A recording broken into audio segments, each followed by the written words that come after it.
पराजय बघितला, आपल्याला जय पराजयाचा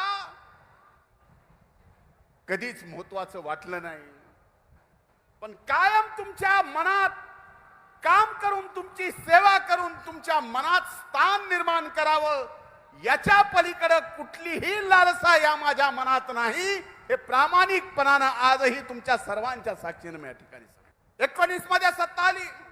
सत्ता आल्यानंतर का कुणास ठाऊक तुम्ही मला मंत्रिपदावर घेतलं, पण टार्गेटवर मीच होतो. मागील 5 वर्षात एकदा नाही दोनदा मला मंत्री म्हणून तुम्ही संधी दिली. एकीकडे कोविडचं संकट, दुसरीकडे मलाही अनेक व्यक्तिगत रागा, या सर्व गोष्टीत मी प्रामाणिकपणानं तुम्ही दिलेली जबाबदारी तर पार पाडूच शकलो, पण तुम्ही सुद्धा 2019 मध्ये जो विश्वास माझ्या